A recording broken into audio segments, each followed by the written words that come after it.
Le premier signe est apparu à 3h17 du matin, sans prévenir, sans bruit préalable, sans aucun indice laissant présager que quelque chose allait rompre 6 années de silence absolu. Au Centre de surveillance scientifique de Lyon, un système considéré comme obsolète, archivé mais jamais complètement mis hors service, clignotait en rouge.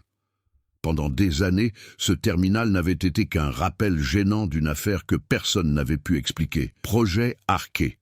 Officiellement fermé en 2006, après la disparition complète d'une équipe de 6 chercheurs dans les Alpes françaises. En pratique, cela n'a jamais été oublié. Camille Renaud était de service cette nuit-là, non par choix, mais à cause de son emploi du temps. Jeune, méthodique et peu intéressée par l'histoire ancienne, elle considérait son travail comme une routine silencieuse. Surveiller les vieux systèmes, consigner les anomalies et s'assurer que tout se déroulait sans accroc. Jusqu'à ce que quelque chose tourne mal, ou pire encore, il est de retour. Elle a d'abord remarqué le bruit, un léger crépitement dans les haut-parleurs, suivi d'un bruit statique irrégulier. Il n'était pas rare que du matériel ancien subisse des interférences, mais là, c'était rythmé. Camille s'approcha. À l'écran, l'une des chaînes inactives du projet Arquet avait été automatiquement réactivée. Impossible. Elle a ouvert les journaux. Aucune commande de démarrage, aucune mise à jour récente, aucun accès humain enregistré.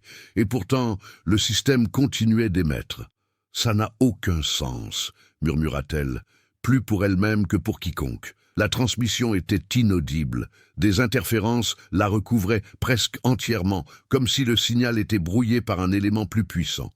Pourtant, on distinguait des motifs, des impulsions, de petits intervalles réguliers. Camille a commencé à enregistrer.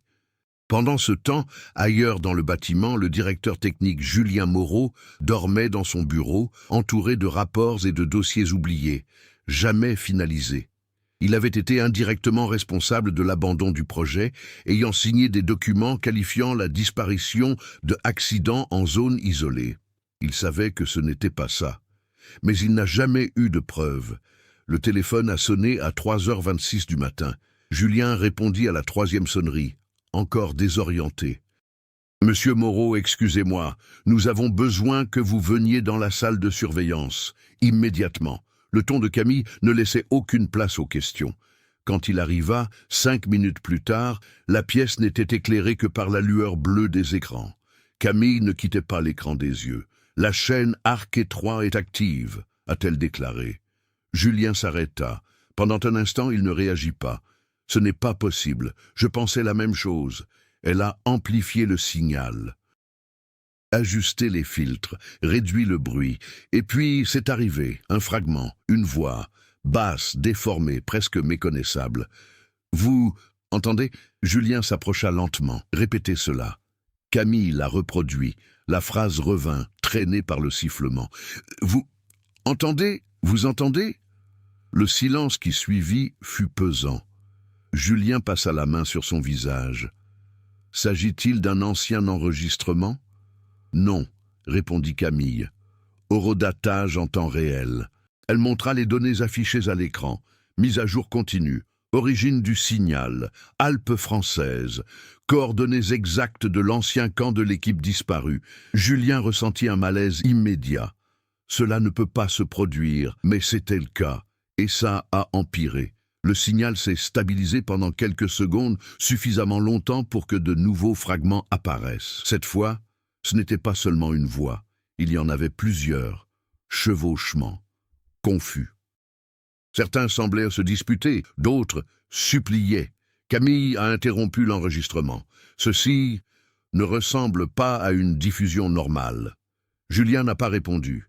Il examinait un autre détail, la consommation énergétique de l'équipement distant, actif, fonctionnement. 6 ans plus tard, aucun entretien requis, pas d'équipe. Sans explication. « Il faut éteindre ça », a-t-il finalement dit. Camille se retourna, surprise. « L'éteindre ? Mais, et si... » Cela a été fermé pour une raison. Mais avant qu'il ait pu terminer, le système a réagi de lui-même. L'écran a vacillé, le son s'est arrêté brusquement. Puis, une nouvelle ligne de données est apparue. Un seul message codé. Camille l'a décodé en quelques secondes, et lorsqu'il lut le document, il ne dit rien. Julien s'en rendit compte. Qu'est-ce que ça dit?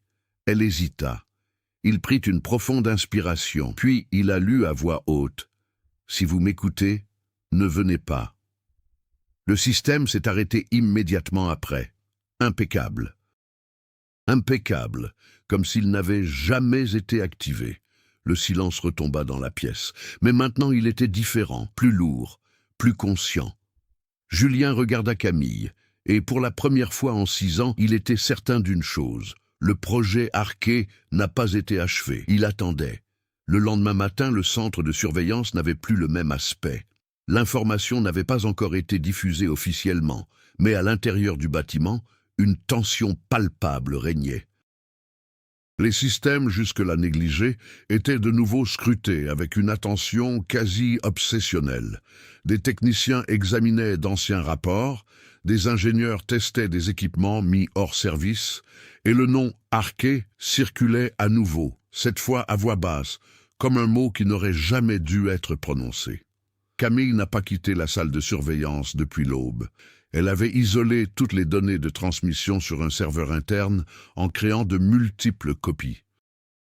En analysant l'audio image par image, quelque chose commença à la perturber. Ce n'était pas seulement le contenu du message, c'était sa structure. Les schémas de bruit n'étaient pas aléatoires. Il s'agissait apparemment d'interférences, mais elles suivaient un schéma répétitif, comme si quelque chose essayait d'occuper le même espace de fréquence. C'est comme si 2 transmissions différentes entraient en collision. Julien entra dans la pièce peu après 8 heures, désormais complètement réveillé et le dos beaucoup plus raide. Il portait un dossier physique avec lui, chose rare dans un environnement entièrement numérique. Il l'a posé sur la table. Dossier original du projet Arché. Camille leva les yeux. L'avez-vous conservé? Je n'ai jamais fait confiance au rapport final. Elle a ouvert le dossier. Les premières pages étaient bureaucratiques. Nom, date, autorisation. Mais au fur et à mesure, les détails devenaient de plus en plus étranges. L'équipe disparue n'était pas composée uniquement de scientifiques ordinaires. Il existait des spécialisations inhabituelles pour un projet de recherche géologique. Parmi eux, un expert en acoustique environnementale, une chercheuse spécialisée dans les modes de communication non conventionnels, un physicien spécialisé dans la résonance des fréquences souterraines. Camille fronça les sourcils. Il ne s'agit pas seulement de géologie, n'est-ce pas? Julien croisa les bras. Ça ne l'a jamais été. Il a ouvert une page précise. Officiellement, il prétendait étudier des anomalies sismiques dans les Alpes. Mais, en réalité, ils enquêtaient sur un phénomène détecté depuis des années. Camille a lu le terme mis en évidence dans le document, résonance anormale persistante. Qu'est-ce que cela signifie? Julien hésita un instant. Cela signifie qu'il y avait un signal. Naturel? Nous ne savions pas. Le silence retomba. Camille est revenue à l'audio. Quoi qu'ils aient trouvé, est toujours là. À ce moment-là, un autre membre de l'équipe entra dans la pièce, sans frapper. Thomas Delcourt, analyste de système connu pour son approche à la fois pratique et sceptique, transportait une tablette remplie de données nouvellement extraites. Vous devez absolument voir ça. Camille a fait pivoter sa chaise. Quoi? J'ai retracé plus précisément l'origine du signal. Il a projeté la carte sur l'écran principal. Les Alpes françaises se dévoilaient, détaillées, avec un marqueur rouge pulsant. Ces coordonnées ne correspondent pas exactement à celles du campement d'origine. Julien s'approcha. Où est-ce? Thomas a agrandi l'image. À environ 3,2 km en aval du point de déploiement de l'équipe. Camille sentit un frisson la parcourir. Ci-dessous, souterrain. Julien fixait la carte avec attention. Ils n'ont jamais fait état de fouilles approfondies. Thomas haussa les épaules. Peut-être n'avaient-ils pas le temps, ou peut-être qu'ils n'ont rien déterré. Camille repassa rapidement à l'audio. Attendez, elle a isolé une nouvelle section. Cette fois, il a appliqué un filtre différent. Les voix déformées devinrent plus claires, mais aussi plus inquiétantes. Il ne faisait pas que parler, il répondait. « C'est impossible », murmura-t-elle. Julien s'approcha. Qu'est-ce que c'était? Camille a reproduit le passage. Une voix masculine parlant clairement français. « On n'est pas seul ici, nous ne sommes pas seuls ici. » Quelques secondes plus tard, une autre réponse. Mais pas en français. Même pas dans une langue reconnaissable. C'était structurellement similaire à la parole humaine, mais trop irrégulier, comme une imitation imparfaite. Thomas recula d'un pas. S'agit-il d'une forme d'interférence linguistique? Camille secoua la tête. Non, ça ne ressemble pas à de l'apprentissage. L'air de la pièce s'est épaissi. Julien a refermé le dossier brutalement. Cela explique pourquoi le projet a été abandonné si rapidement. Camille le regarda. « Le saviez-vous ? Je savais que quelque chose n'allait pas, mais pas à ce point. » Thomas croisa les bras. « Nous avons donc un signal actif provenant du dessous de la montagne, utilisant un équipement qui devrait être hors service, et qui répond peut-être en temps réel ?» Personne n'a répondu, parce que la réponse était évidente. « Essayez. » Et ce n'était pas tout. Camille ouvrit un dernier dossier. « J'ai trouvé ça dans les vieux registres. Une vidéo, date 2 jours avant la disparition. » Elle a appuyé sur lecture. L'image était tremblante, enregistrée par une caméra portative. Elle montrait l'intérieur d'une structure improvisée, probablement le camp. Les chercheurs semblaient tendus. L'un d'eux réglait le matériel audio, tandis que l'autre surveillait l'entrée d'une fissure sombre dans la roche. Et puis, pour la première fois, quelque chose a été clairement saisi. Un bruit provenant de la fissure, faible, rythmique, presque comme une respiration. L'enregistrement s'est interrompu brusquement. Aucun des trois ne dit rien pendant quelques secondes, jusqu'à ce que Julien brise le silence. « Nous devons constituer une équipe. » Thomas se retourna immédiatement. « Y aller ?» Julien acquiesça. « Si le message est retransmis, ce n'est pas une erreur. » Camille serra les lèvres. Le message disait de ne pas y aller. Julien la regarda droit dans les yeux. « Et c'est exactement ce qu'ils ont fait la dernière fois. » Camille n'a pas répondu, parce qu'au fond, elle le savait déjà. Ils sont partis, et ils ne sont jamais revenus. La décision a été prise avant même toute autorisation officielle. Julien n'allait pas attendre l'approbation bureaucratique. Pas cette fois. À midi, une petite équipe était déjà constituée. Pas d'opération majeure, ni d'implication du public, juste l'essentiel. Camille a insisté pour y aller. Thomas aussi. Julien n'a pas cherché à les en dissuader, peut-être parce qu'il savait que personne ayant vu cela ne pouvait rester sur place. Le transport s'est déroulé discrètement. Matériel portable, capteurs acoustiques, caméras thermiques et groupes électrogènes autonomes. Le tout compact, le tout rapide. En fin d'après-midi, ils étaient déjà en route pour les Alpes. Le voyage était long, mais personne n'a dormi. Camille a passé la quasi-totalité de son temps à réécouter les enregistrements audio. Plus elle les écoutait, plus les détails se révélaient. De subtiles régularités, des pauses inhabituelles, des répétitions qui semblaient artificielles. Ce n'était pas qu'un simple enregistrement, c'était un processus. On apprenait quelque chose, ou on reconstruisait quelque chose. Thomas, assis à côté de lui, surveillait les données sur sa tablette. « Le signal s'est renforcé ces dernières heures », a-t-il déclaré. Julien, assis à l'avant, répondit sans se retourner « Ce n'est pas bon. »« Non », acquiesça Thomas, « ce n'est pas le cas. » Lorsqu'ils arrivèrent au pied de la montagne, il faisait déjà nuit. L'ancien point d'accès au projet Arché existait encore, abandonné, partiellement recouvert de neige et de temps. Des structures métalliques rouillées, des câbles apparents et une entrée partiellement obstruée par des débris. Mais quelque chose clochait. Il y avait de l'énergie. Une faible lumière s'échappait du passage. Camille s'arrêta avant d'entrer. Cela ne devrait pas être actif. Julien était déjà en train de lever une partie du blocus. Rien de tout cela ne devrait se produire. Ils entrèrent à l'intérieur. L'air était lourd et froid, avec une odeur métallique qui détonnait avec le paysage. Les parois rocheuses portaient encore les traces des fouilles, mais elles n'étaient pas uniformes. Certains semblaient trop irréguliers, comme s'il n'avait pas été fabriqué avec des outils. Thomas l'a remarqué en premier. Ceci n'est pas standard. Il passa la main sur la surface.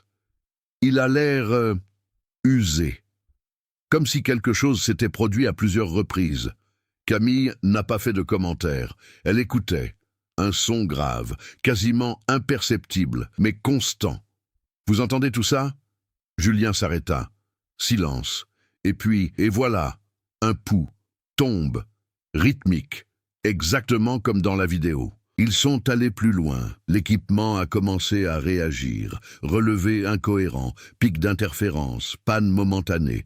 Les voyants ont vacillé à plusieurs reprises, mais l'appareil a continué de fonctionner, jusqu'à leur arrivée au vieux camp. Où ce qu'il en restait? Structure démantelée, matériel éparpillé, traces d'impact sur les murs. Aucun corps n'était visible, ni aucune trace d'une sortie organisée. Mais il y avait pire. Les principaux appareils ont été mis en marche. 6 ans plus tard, toujours en activité, Camille s'approcha d'une des consoles. C'est impossible. L'écran était actif. Transmission. La même chaîne. En temps réel. Julien regarda autour de lui. Cela signifie que le signal provient d'ici.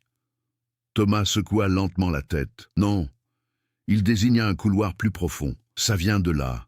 Un tunnel. Plus étroit, plus sombre, et visiblement plus récent. Camille ressentit une oppression à la poitrine.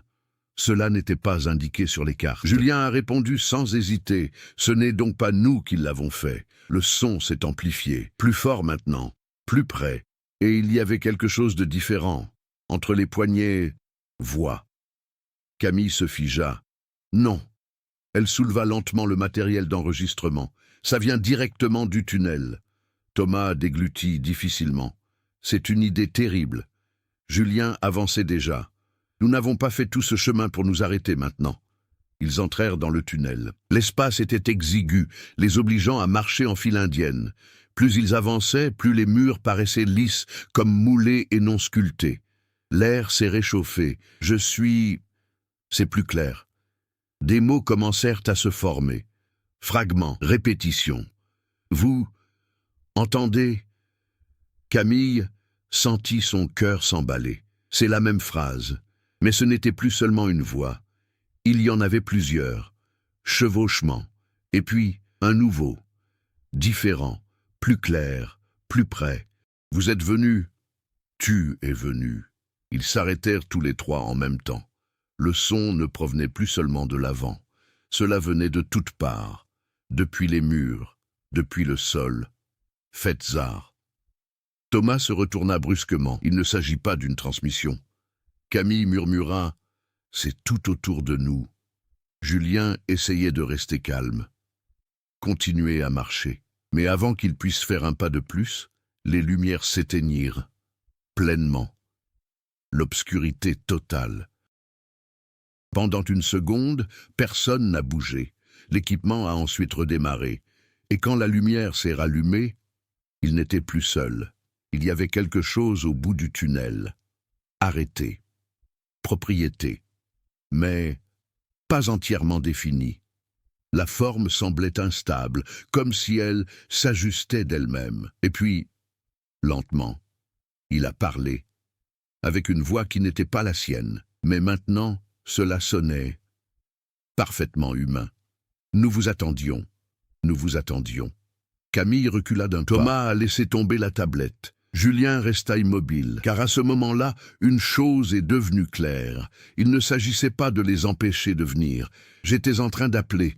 Le silence qui suivit n'était pas vide. Il était chargé de sens. Personne n'a fait de progrès. Personne ne s'est enfui. La silhouette au bout du tunnel restait immobile. Mais sa présence avait quelque chose de profondément dérangeant. Ce n'était pas seulement le fait qu'elle soit là, c'était le sentiment qu'elle n'occupait pas l'espace de la bonne manière, comme si c'était en construction. Camille a été la première à réagir. Elle leva lentement la flûte à bec, même si ses mains tremblaient. « Pouvez-vous nous comprendre ?» La personne n'a pas réagi immédiatement. Un instant, sa forme sembla vaciller. comme une image qui tente de stabiliser son signal. Puis il reprit la parole. Entendre? Apprendre? Les mots sortirent de façon décousue, mais avec plus de fluidité qu'auparavant. Thomas a retrouvé sa voix, bien que toujours tendue. Il s'agit de motifs répétitifs, comme en audio. Julien a observé chaque détail. Ce n'est pas une répétition, il fit un pas en avant. C'est une adaptation. La silhouette inclina légèrement la tête. Un geste simple, tellement humain. Mais cela s'est fait avec un délai minimal, comme si cela avait été appris quelques secondes auparavant.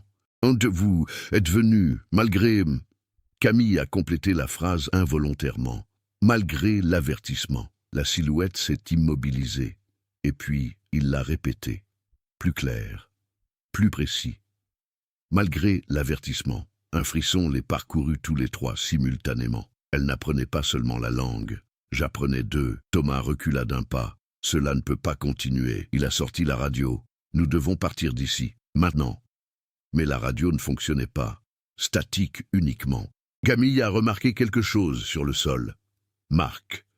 Des lignes irrégulières formant des motifs circulaires autour du tunnel, presque imperceptibles au premier coup d'œil. Julien, elle a pointé du doigt. Cela n'était pas là auparavant. Julien se pencha. Il passa la main sur les marques. Et puis il a réalisé, ce ne sont pas des signes d'usure. Thomas a ajouté, ce sont des modèles. Plus précisément, des répétitions géométriques incomplètes, comme si quelque chose essayait de reproduire des structures, mais n'en avait pas encore pleinement maîtrisé la forme. Camille reporta son regard sur la silhouette. Elle apprend tout. Mouvement, couture, structure. Thomas prit une profonde inspiration. Cela nous inclut, nous. L'atmosphère semblait réagir à cette conclusion. Le son grave s'amplifiait, comme un battement de cœur souterrain. Et puis, les lumières s'éteignirent à nouveau. Mais cette fois, ils ne sont pas revenus immédiatement. Dans l'obscurité, le bruit des voix se multipliait. Ce n'étaient plus de simples échos, c'étaient des copies, même phrases, même intonation, répétées en couches. « Vous êtes venus, vous êtes venus, vous êtes venus !» Camille plissa les yeux, essayant de se repérer. Il ne s'agit pas simplement d'une entité. Julien répondit dans le noir. Ça ne l'a jamais été. Lorsque la lumière s'est rallumée, le tunnel avait changé. La silhouette était toujours là. Mais maintenant, il y en avait d'autres. Des formes moins définies, plus instables, éparpillées le long des murs, comme des ombres qui n'appartenaient pas à la lumière. Thomas recula. Cela se multiplie. Camille essayait de rester concentrée. Non, il est en cours de distribution. Julien se tourna vers elle. Quelle est la différence? Elle hésita. La multiplication crée des copies indépendantes. Il regarda de nouveau autour de lui. Cela semble être un système unique, connecté, comme un réseau. Un nouveau son a émergé, différent des deux précédents, inférieur, plus humain, venant de derrière eux. Tous les trois se retournèrent en même temps, et alors ils virent un appareil photo, vieux, une des caméras de l'équipe d'origine, toujours connectée, transmission. Camille s'approcha lentement. L'écran affichait des images du tunnel lui-même, mais pas comme il l'était maintenant. C'était du passé, l'équipe manquante. Les 6 chercheurs. Enregistrement. Parler. Le son réagit lorsque nous nous approchons. Ce n'est pas un écho, c'est une anticipation. Il attend la norme. Julien se rapprocha. Son visage se crispa. Je me souviens de cet enregistrement. Camille le regarda. Cela n'a jamais été rendu public. Non, il prit une profonde inspiration. Parce que c'était le dernier enregistrement avant leur disparition. L'image sur la caméra a commencé à se déformer. Les chercheurs discutaient de quelque chose, en désignant la même crevasse où ils se trouvaient maintenant. Et puis, l'un d'eux s'est tourné vers la caméra. Il regarda droit dans l'objectif, et il a dit « Si quelqu'un trouve ceci, ne répondez pas. » L'enregistrement s'est figé. Il a gelé. Et puis, cela a changé. L'image montrait désormais le présent. Ils sont tous les trois là, arrêtés. exactement là où il se trouvait. Thomas recula d'un pas. « Ceci n'est pas possible. » Camille sentit son corps se refroidir. « Cela nous est transmis, » Julien murmura. « Non. » Il désigna l'écran. Il le prédit. Avant qu'il puisse réagir, le personnage principal se mit en mouvement. Un pas en avant. Cette fois, parfaitement coordonné. Pas de retard. Impeccable. « Ne partez pas !» Non, ne partez pas. La voix était désormais stable, naturelle, humain, trop. Camille remarqua quelque chose qui lui retourna l'estomac. « Elle ne veut pas que nous partions. » Thomas a immédiatement répondu. « Évidemment que non. » Julien termina sur un ton beaucoup plus sérieux. « Parce que nous n'avons pas encore terminé l'enseignement. » Le son grave s'est arrêté, brusquement, silence total. Et puis, toutes les formes environnantes se tournèrent vers eux simultanément, comme si une décision avait été prise. Le silence absolu n'apporta aucun soulagement. Cela a conduit à une décision. Les formes autour d'eux cessèrent de se balancer. Pour la première fois depuis leur entrée dans ce tunnel, tout semblait trop stable, comme si un processus s'était achevé. Julien fut le premier à comprendre. Reculer, lentement. Mais il était trop tard. Le personnage principal fit un pas de plus en avant. Cette fois, il n'y a eu aucune distorsion. Il n'y a pas eu de retard. C'était un mouvement parfaitement humain. Et puis, il s'est passé quelque chose d'encore pire. Elle sourit. Pas comme une expression naturelle, mais comme une reconstruction exacte, observée, copiée, reproduite. Camille sentit son estomac se nouer. Elle a réussi. Thomas murmura presque sans voix. Pas seulement la langue. Julien a ajouté « comportement ». Avant qu'il puisse réagir, la caméra au sol émit de nouveau un sifflement. L'écran a vacillé et une nouvelle image apparut. Ce n'était plus le passé, même pas le présent. C'était un angle différent, plus profondément dans le tunnel. Une zone qu'il n'avait pas encore atteinte. Camille s'approcha lentement. Ce n'était pas sur les cartes. On pouvait distinguer quelque chose sur l'image. Une ouverture plus large, presque un appareil photo. Et au centre de tout cela, équipement. L'équipement de l'équipe d'origine, organisé, intact, fonctionnement. Mais ils n'ont pas été abandonnés. Ils étaient utilisés. La transmission s'est automatiquement étendue. Et puis il a révélé le détail qui a tout changé. 6 chiffres. Assis. Immobilier, mais pas vide. Thomas recula d'un pas. Non, non. Camille ne pouvait pas détourner le regard. C'est eux. Julien ferma les yeux un instant. Les chercheurs. Mais quelque chose clochait, tout à fait faux. Les corps étaient là. Mais ils n'étaient pas morts. Petits mouvements, microscopiques, respiration, quasiment imperceptibles, comme s'ils étaient conservés ou entretenus. La silhouette au bout du tunnel reprit la parole, maintenant avec une intonation différente, plus claire. Plus près, ils nous ont appris. Ils nous ont appris. Camille sentit son cœur s'emballer. Non, l'image à l'écran a de nouveau changé. Cela montrait les 6 chercheurs dans le passé. Enregistrement, interagir, parler à ce qui se trouvait dans cette crevasse. Si nous répondons, il répond. Cela imite des schémas vocaux. Cela pourrait constituer une forme de communication totalement inédite. Julien murmura « Ils ont pris contact ». Thomas a ajouté « Et ils ne pouvaient plus s'arrêter ». L'image est revenue au présent. Les corps, arrêtés, maintenus. Et puis, l'un d'eux a déménagé. La tête s'inclina lentement, leurs yeux s'ouvrirent. Mais il n'y avait aucune prise de conscience à ce moment-là. Juste une fonction. La silhouette dans le tunnel fit un autre pas. Il continue. Camille recula d'horreur. Ils sont encore utilisés. Julien serra les poings. En tant qu'interface. Thomas respirait rapidement. Ce n'est pas une vie. Non, dit Julien. C'est de la maintenance. L'appareil photo est tombé au sol, comme s'il avait été éteint de force. Mais avant de disparaître complètement, elle laissa entrevoir un dernier détail. Un câble. En contact avec l'un des chercheurs. Descente, plus profondément dans la roche, bien plus profond, comme si tout cela n'était qu'un prolongement de quelque chose de plus grand. Le son grave revint, plus fort, plus près. Mais maintenant, il y avait du rythme, structure, coordination, comme un système global fonctionnant de concert. Camille regarda autour d'elle. Il ne s'agit pas simplement d'une entité. Julien a répondu « C'est un organisme ». Thomas a ajouté « Et nous sommes entrés ». Le personnage principal leva le bras. Il a parfaitement imité un geste humain, une invitation. « Restez, restez ». Mais cette fois, les autres formes se sont déplacées elles aussi, pour aller de l'avant, lentement, coordonnées. Camille ressentait quelque chose de pire que la peur. Clarté. Elle ne veut pas seulement apprendre de nous. Julien fixa intensément la silhouette. Elle veut le remplacer. Thomas s'est figé. Remplacer comment? Julien répondit sans le quitter des yeux.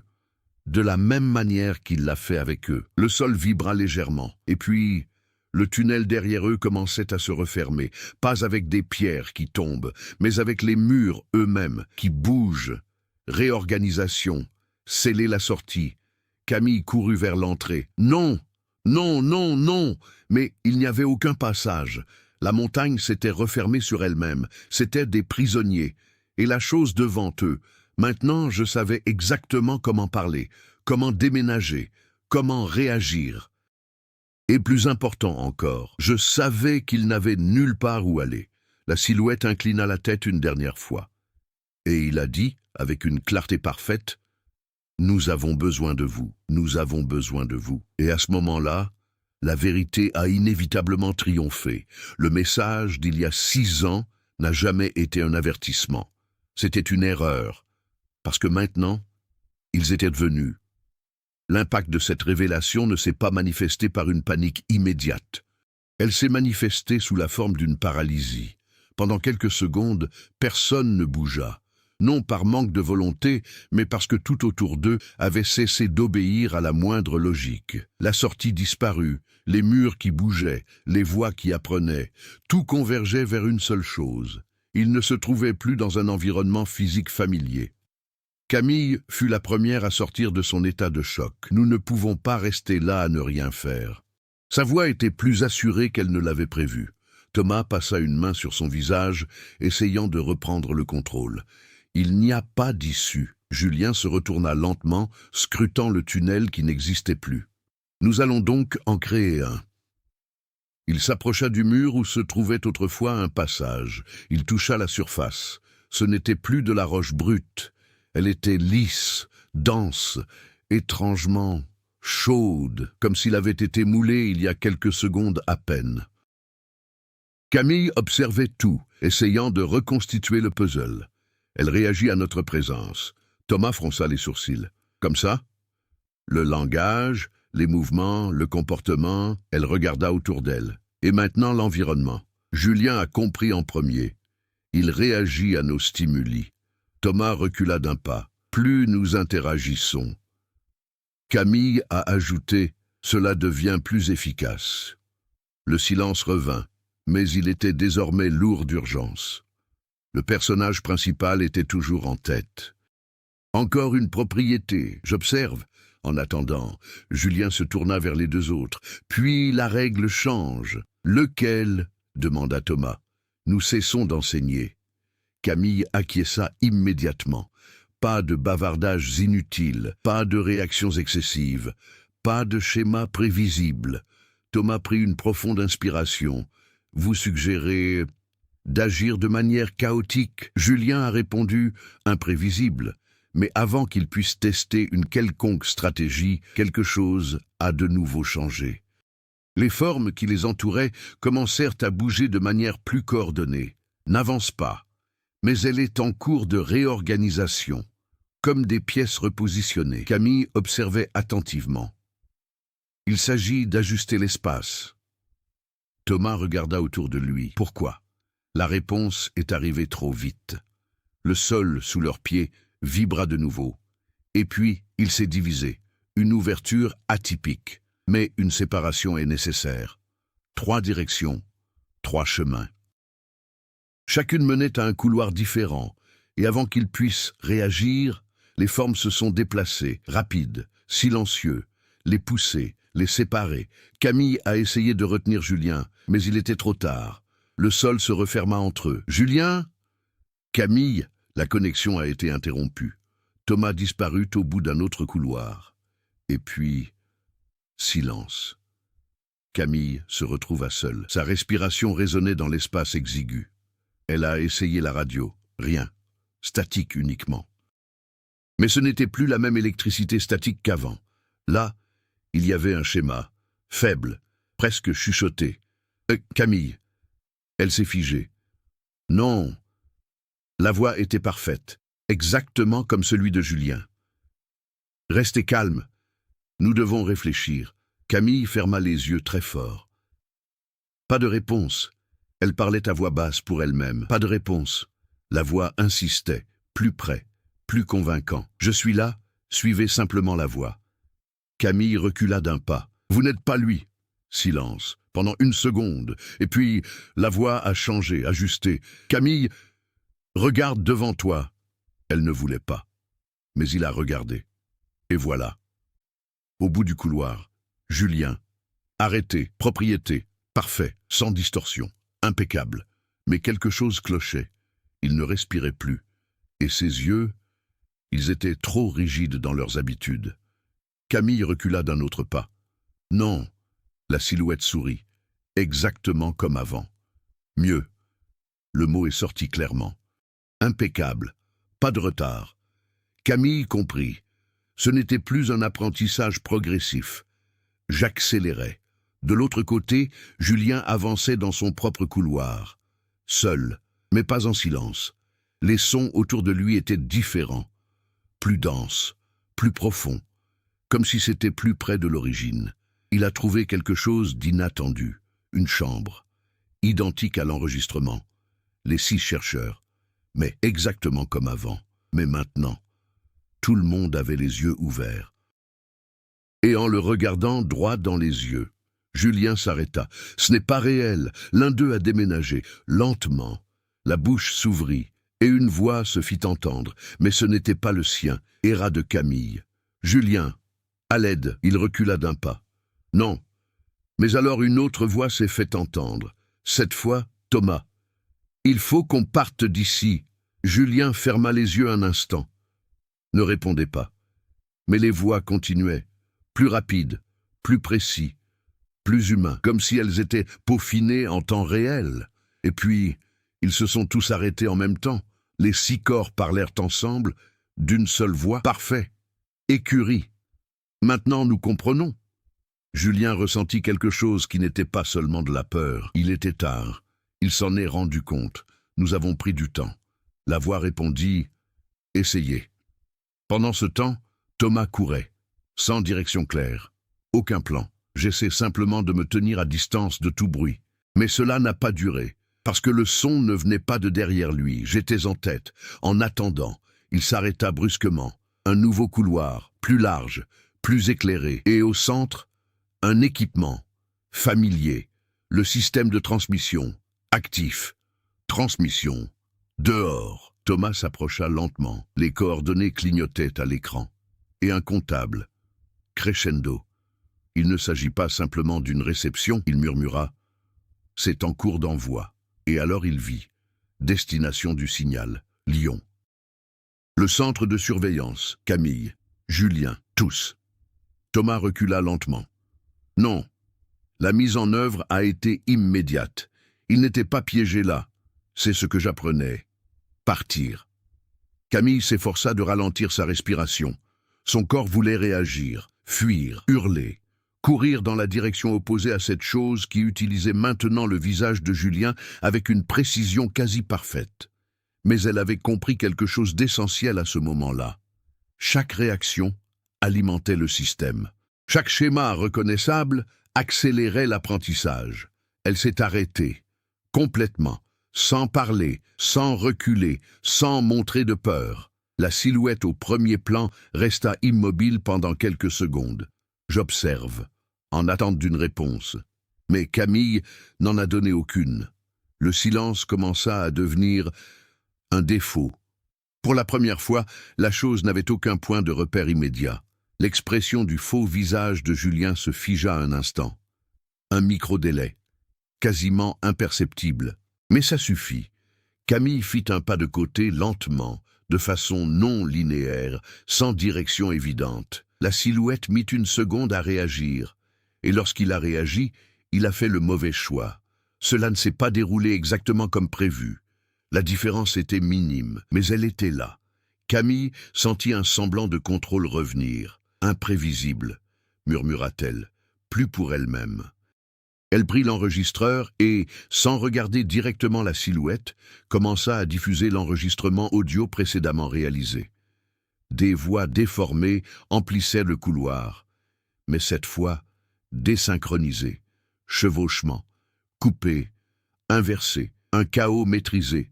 La réaction fut immédiate. La silhouette se figea. Le visage a perdu sa stabilité pendant une seconde. C'est comme si vous receviez simultanément plusieurs messages contradictoires. Camille s'en rendit compte. Vous ne supportez pas l'incohérence? La silhouette tenta de parler, mais la voix était brisée. Elle a brusquement coupé le son. Silence. Puis, brusquement, la direction a de nouveau changé. Le chiffre a mis plus de temps à s'ajuster. Ce n'était plus seulement un retard. C'était une erreur. Camille n'a pas couru. Elle marchait, mais jamais de la même manière, jamais au même rythme, jamais selon le même motif. Chaque étape était une rupture avec les attentes. Et ça a marché. De son côté, Julien était confronté à une situation différente. Là, l'environnement ne réagissait pas uniquement au comportement. Il réagissait à la mémoire. Les 6 silhouettes devant lui continuaient de le fixer. Mais maintenant, il bougeait, lentement, chacune reproduisant de petites actions humaines, clignoter, respirer, incliner la tête, mais pas de façon naturelle. Il a été catalogué, segmenté. Julien s'en rendit compte. Il ne s'agit pas d'une copie continue. Il parla doucement. Ce sont des fragments. Il s'approcha lentement d'une des vieilles pièces d'équipement. Il l'a allumée manuellement. Le système fonctionnait encore. D'anciens journaux de bord s'affichèrent à l'écran. Interaction de l'équipe d'origine, tentative de communication, testicules, normes. Et puis, un détail crucial. Les chercheurs avaient tenté d'enseigner plusieurs réponses à un même stimulus. Contradiction. Réponse différente à un même signal. Julien comprit immédiatement. Vous avez essayé de semer la confusion. Il se tourna vers les chiffres. Et ça a marché pendant un certain temps, mais pas suffisamment. Il savait maintenant ce qu'il devait faire. Julien commença à agir de manière délibérément incohérente. Il leva la main, mais n'acheva pas le geste. Il fit un pas et revint. Il a prononcé une phrase et s'est arrêté au milieu. Les chiffres tentaient de suivre le rythme, mais ils ont commencé à échouer. Mouvements incomplets. Réponse incorrecte. Désynchronisation. Julien accéléra le rythme, plus rapide, plus chaotique, jusqu'à ce que, pour la première fois, les chiffres à 6 chiffres se sont complètement arrêtés, congelés, comme si le système était entré en conflit. Julien prit une profonde inspiration. Il est encore temps. Pendant ce temps, Thomas se tenait devant l'équipement de transmission. Le compteur continuait de monter. Le signal était envoyé. Apprentissage en cours. Il a rapidement analysé le système. Ce n'était pas une interface typique, c'était un modèle hybride, technologie en partie humaine, une partie quelque chose de complètement différent. Mais il y avait un point faible. Le système s'appuyait sur la cohérence pour optimiser le signal. Compression de motif, s'il l'a cassé, la transmission serait corrompue. Thomas a commencé à insérer manuellement du bruit. Données aléatoires, fréquences contradictoires, mais pas de façon simple. Il alternait les motifs. Cela a créé de faux cycles. Cela interrompait les séquences avant qu'elles ne soient terminées. Le système a réagi. J'essaie de le réparer. Tentative de stabilisation. Mais plus j'essayais, d'autres erreurs continuaient d'apparaître. Le compteur a commencé à fluctuer. Pour la première fois, elle n'a pas augmenté de façon linéaire. Thomas sourit, crispé. Voulez-vous apprendre? Il a accru le chaos. Alors retenez ceci. Retour à Camille. La silhouette tentait encore de s'adapter. Mais maintenant, j'étais en retard. Défaut, faire une erreur. Elle a franchi une autre étape imprévisible, et puis il réalisa quelque chose de nouveau. Le couloir devant nous était en train de changer, mais pas trop près. Ouvrir, un nouveau passage, instable, comme si le système perdait le contrôle local. Elle n'a pas hésité. Il a poursuivi, sans regarder en arrière. Aucun schéma, pas de répétition. Et pour la première fois depuis leur entrée là-bas, elle ressentait quelque chose de différent. Pas sûr, mais l'opportunité. Tous trois, travaillant séparément, étaient arrivés à la même conclusion. La force seule ne suffirait pas à surmonter cela, même pas une évasion directe. C'était une rupture, interrompre le processus d'apprentissage, déstabiliser le système. Mais il y avait un problème, une énigme qu'aucun d'eux n'avait encore résolue. Ils intervenaient au niveau local. Mais l'organisme entier, il était toujours actif, j'apprends encore, et j'essaie toujours de m'en sortir. Les effets du chaos commencèrent à se propager, pas de manière explosive, mais progressif, comme une faille qui s'infiltre dans un système trop vaste pour qu'on puisse y réagir rapidement. Camille l'a remarqué en premier. En parcourant le nouveau couloir, les murs ne réagissaient plus avec la même précision. Par endroits, la surface semblait osciller entre différentes formes. Roches, textures lisses, motifs inachevés, comme si l'environnement cherchait sa propre nature et n'y parvenait pas. Le son profond et régulier du début a lui aussi commencé à faiblir, pouls irréguliers, intervalles interrompus, des silences inattendus. Elle marqua une pause d'une seconde, il écouta. Et alors, il a compris, il ne s'agit pas simplement d'un malentendu local. Elle parlait doucement, presque sans voix. Cela affecte tout, mais ce soulagement fut de courte durée, parce que quelque chose de nouveau a émergé. Une réponse. Le système s'adaptait à nouveau. Plus rapide, beaucoup plus rapide. Devant elle, le couloir s'élargissait en une structure plus vaste, presque une chambre naturelle. Au centre, quelque chose détonnait avec le reste. Un noyau. Pas entièrement visible, mais perceptible. Une concentration de motifs. Ceux qui, du mouvement. Comme si toutes les réponses étaient traitées là-bas. Camille n'a pas été retenue. Elle a observé. Et il remarqua quelque chose d'inquiétant. Les défauts étaient en cours de correction, plus rapides qu'avant. Il apprend à gérer le chaos. De l'autre côté, Julien a vu la même chose se produire. Les figures qui étaient auparavant figées ont recommencé à bouger. Mais maintenant, d'une manière différente. Ils n'essayaient pas de copier directement. Ils étaient en train de filtrer, ignorer les mouvements incohérents, se concentrer uniquement sur les schémas qui se répétaient. Julien a immédiatement compris le problème. Non, il parla doucement. C'est en train de sélectionner. Les 6 chiffres ont commencé à s'aligner. Des mouvements plus simples, plus efficaces, moins d'erreurs. Le chaos ne suffisait plus. Il avait été constitué en société, transformé en données, traité. Thomas a lui aussi ressenti le changement. Le système qui se trouvait devant lui et qui avait auparavant peiné à stabiliser le signal commença à se réorganiser. Les erreurs qu'il commettait auparavant étaient désormais oubliées, filtrées. Le compteur a de nouveau augmenté, ralentissé. Mais constant, Thomas s'est figé, ça n'a pas de sens. Il a augmenté le niveau d'interférence, mais le système a réagi différemment. Ignorer, s'adapter, apprentissage. Il privilégie les modèles utiles. Thomas prit une profonde inspiration. Alors ça ne sert plus à rien de tout gâcher. Tous trois ont réalisé cet exploit simultanément, bien qu'ils fussent séparés. La phase d'apprentissage avait progressé.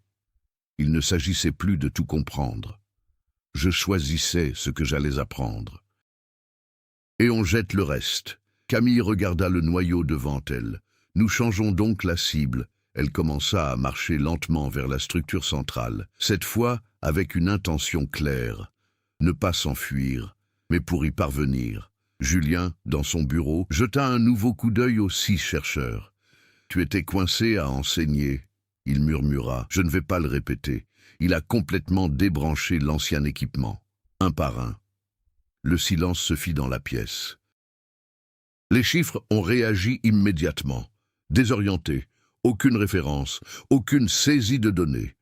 Julien fit un pas en avant, s'il apprend grâce aux encouragements. Il a tiré sur le cordon d'alimentation principal. Nous avons donc coupé la stimulation. Le système a réagi violemment, les murs vibraient, les basses profondes sont revenues en force, mais instables, incontrôlées. Thomas a constaté l'effet. Le compteur s'est de nouveau figé. Cela a affecté le système central. Il regarda autour de lui. Voilà, c'est tout. Il commença à rechercher manuellement un lien physique plus profond, un dispositif permettant de relier ce terminal au reste. Et il l'a trouvé. Le même type de câble que celui que j'avais vu à l'antenne. Descente, plus profond, bien plus profond. Thomas n'a pas hésité. Il a saisi un outil et a commencé à endommager la connexion. Pas entièrement, mais suffisamment pour générer une instabilité continue. « Tu veux sortir ?» Il parla, tendu. « Vous devrez donc en tirer des leçons. » Retour à Camille. Elle était déjà à l'intérieur de la chambre. Le noyau était désormais visible, pas en tant qu'objet, mais en tant qu'espace, une distorsion de l'environnement. Là où le son, le mouvement et la forme semblaient se superposer. Elle fit un autre pas, et il a immédiatement ressenti la réaction. Tout autour d'eux convergeait. Les formes, les voix, les normes se concentraient sur elle. Mais Camille n'a pas reculé. Elle a compris ce qu'elle devait faire. Ne t'enfuis pas. Ne les confondez pas. Mais pour interrompre directement, elle a pris l'enregistreur, et pour la dernière fois, il activa tous les fichiers audio simultanément. Pas comme le bruit, mais en surcharge. Tous les enregistrements, toutes les normes, toutes les erreurs, joués simultanément. Le noyau a réagi violemment, la distorsion a augmenté, l'espace sembla s'effondrer un instant, et puis ça s'est arrêté. Silence absolu. Mais ce n'était pas la stabilité, c'était une pause.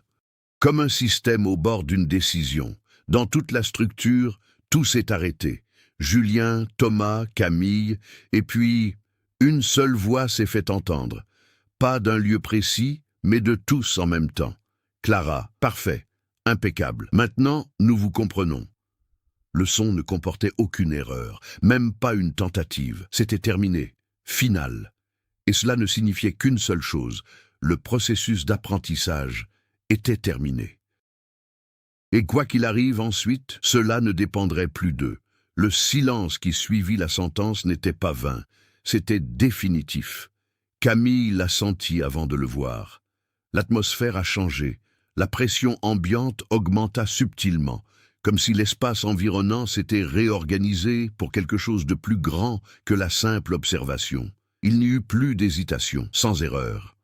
Même pas en train d'apprendre, c'était terminé. Et maintenant, quelque chose d'autre commençait. Le noyau situé devant lui a cessé d'osciller. Les distorsions s'alignèrent. Formulaire, couture, structure, tout convergeait vers un seul point. Et puis, ça s'est étendu. Pas comme une explosion, mais en tant que présence. Quelque chose qui occupait tout l'espace sans bouger. Camille n'a pas reculé, car pour la première fois, elle comprenait ce qui se passait réellement. « Tu ne voulais pas partir. » Elle parla, sa voix ferme malgré sa peur. « Vous vouliez être emmené. » Silence. Mais pas le déni. Julien, dans son département, partageait ce sentiment. Les silhouettes devant lui ne cherchaient plus à imiter. Ils étaient complets. J'observe. En attendant, Thomas vit le compteur s'arrêter complètement. Non verrouillé, complété. Le signal n'était plus en cours de préparation. Elle avait déjà été diffusée. Camille ferma les yeux un instant, et puis il s'ouvrit. Le centre de Lyon, elle murmura. Vous y êtes déjà. La réponse fut immédiate. Essayez. Simple, direct, irréversible. Julien serra les poings. Donc tout cela, c'était nécessaire. Thomas recula lentement.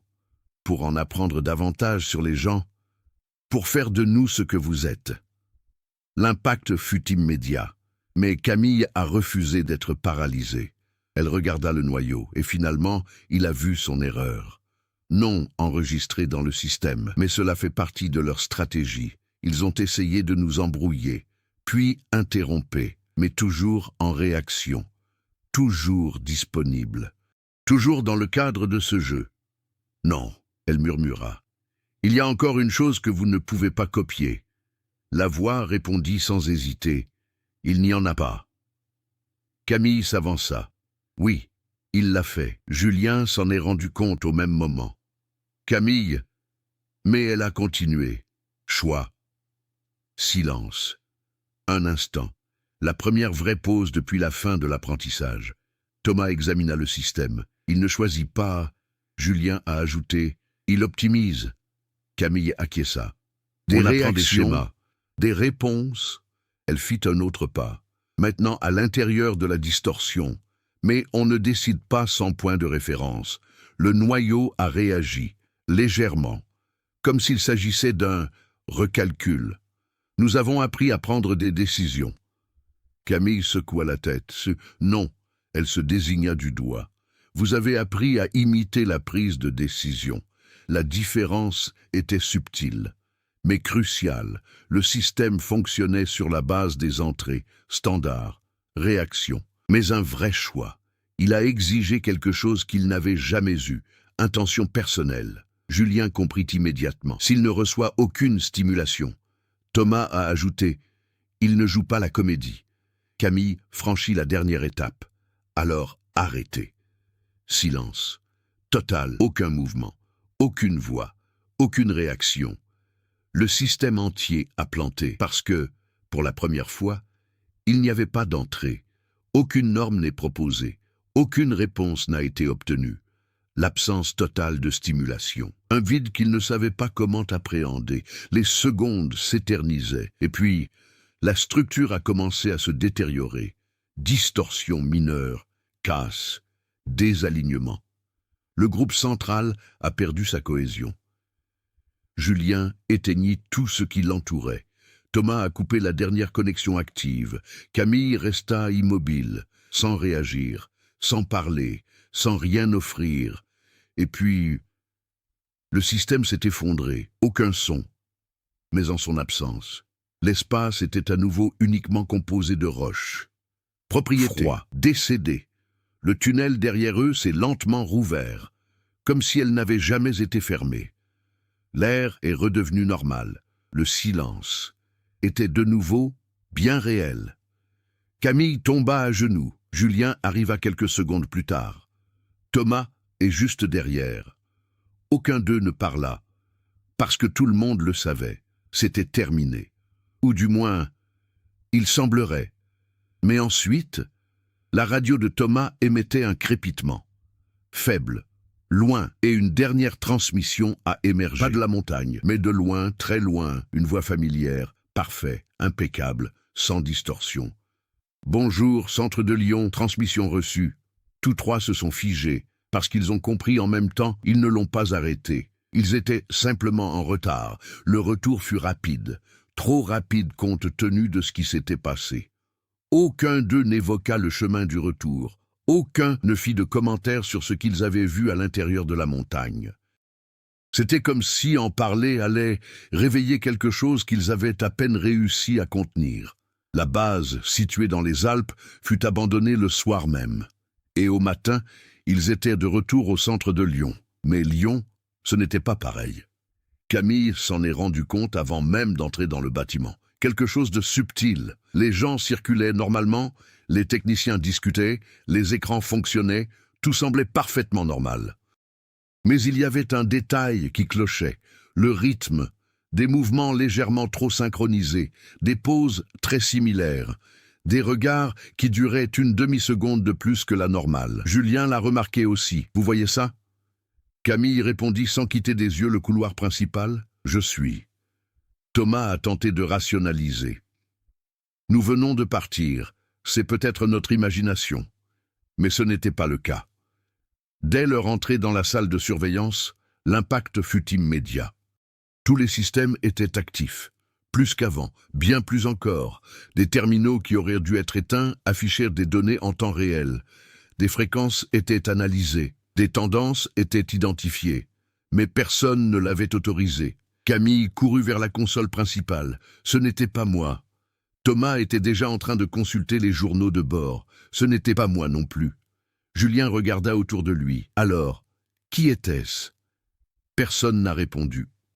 Car à ce stade, la question n'était plus valable. La réponse était déjà là, intégrée, fonctionnement. Camille alluma la chaîne qui diffusait la veille au soir. Arc Channel 3, actif, écurie, sans interférence. Elle hésita un instant, et puis il s'est reproduit. Aucun bruit, aucun retard, une voix claire tout simplement, naturelle, humain. Nous sommes prêts.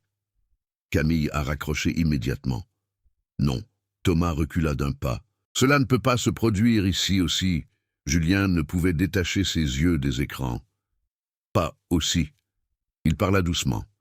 Voici la destination. Ce qui se trouvait sur la montagne n'était pas destiné à y rester. Cette chose nécessitait un accès. Infrastructure. Réseau. Et maintenant, je l'avais. Camille commença à se familiariser avec les systèmes internes. Et il l'a trouvé. Journaux récents. Accès à distance. Origine. Alpes françaises. Programme. Pendant l'effondrement. Il a utilisé la transmission. Thomas a ajouté « transféré ». Julien serra les poings. Pas entièrement. Camille a enrichi les données. Non, pas vraiment. Fragments. Normes. Modèles. Mais c'était suffisant. Plus que suffisant. Le système n'avait pas besoin d'être complet. J'avais juste besoin d'être à l'intérieur. Un des techniciens de la pièce voisine est entré. « Tu es revenu plus tôt que prévu. » Il s'est arrêté au milieu d'une phrase. Son regard s'attarda sur Camille une seconde de plus que d'habitude. Et puis, il sourit. Exactement la même que la figure dans le tunnel. Camille se figea. Julien s'en est immédiatement rendu compte. Thomas recula. L'entraîneur reprit la parole. « Nous devons poursuivre le travail. Par la voie, parfait. Écurie, mais ce n'était pas le sien. D'autres personnes commencèrent à apparaître dans le couloir. Ne fonctionne pas. Ne pas paniquer. On s'approche. Comportement coordonné. Pas de précipitation. Impeccable. Camille murmura. Ça a déjà commencé. Julien regarda autour de lui. Non, il l'a corrigé. Cela se produisait déjà. Les systèmes ont commencé à se mettre à jour automatiquement. De nouvelles normes sont en cours d'élaboration. De nouvelles connexions se mettent en place. Thomas a couru jusqu'au terminal. Cela se propage au sein du réseau interne. Camille a répondu, pas seulement en interne. Elle a ouvert une connexion externe et il vit. Des signaux sont envoyés. Pour plusieurs destinations, centres de recherche, réseaux ouverts, satellites, il ne veut plus apprendre. Julien a ajouté, maintenant, il veut grimper. L'entraîneur a franchi une nouvelle étape. D'autres, derrière lui, ont fait de même. Tout le monde avec la même expression, la même précision, la même présence incomplète. Mais ça fonctionne. Camille regarda Julien. « Nous ne pouvons pas arrêter cela. » Julien a répondu sans hésiter. « Non. » Thomas a ajouté. « Parce qu'il n'est plus là. » Le silence régnait dans la pièce. Mais ce n'était plus le même silence qu'avant. Celui-ci était pire, parce que cela ne signifiait pas absence. Cela signifiait la propagation. Camille jeta un dernier regard aux écrans. Les données sont en hausse, les signes se multiplient. Cette tendance se confirme, et finalement il a compris. Ce qui se trouvait sur la montagne n'a jamais été le problème principal. Ce n'était que le début. 6 semaines plus tard, l'incident n'a jamais été officiellement consigné. Aucun rapport public, aucune enquête officielle, aucune mention du projet Arquet. Le centre de Lyon a continué de fonctionner normalement. Ou du moins, c'est l'impression que ça donnait. Certains employés ont été remplacés, d'autres ont demandé à être libérés sans explication, et certains sont tout simplement restés, plus efficaces, plus calmes, plus cohérents. Camille a disparu des registres 2 semaines après son retour. Julien a demandé sa mutation, mais n'a jamais quitté le bâtiment. Thomas continua à travailler. Sans interruption, impeccable, sans hésitation. Dans les réseaux scientifiques du monde entier, de petites tendances ont commencé à se dessiner. Communication plus rapide, des réponses plus précises, des systèmes plus efficaces, rien d'alarmant, rien d'évident, mais connecté. Et une nuit, dans un centre de surveillance à distance, un technicien a reçu un signal inattendu, bien sûr. Écurie.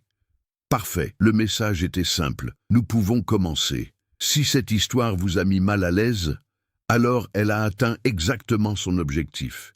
Dites-moi maintenant, qu'auriez-vous fait à leur place? Seriez-vous allé jusqu'au bout ou auriez-vous tenu compte de l'avertissement? Laissez un commentaire ci-dessous, je veux connaître votre théorie. Et n'oubliez pas de vous abonner à la chaîne pour ne pas manquer les prochaines histoires, encore plus troublantes, car la prochaine pourrait bien être plus proche de la réalité que vous ne le pensez.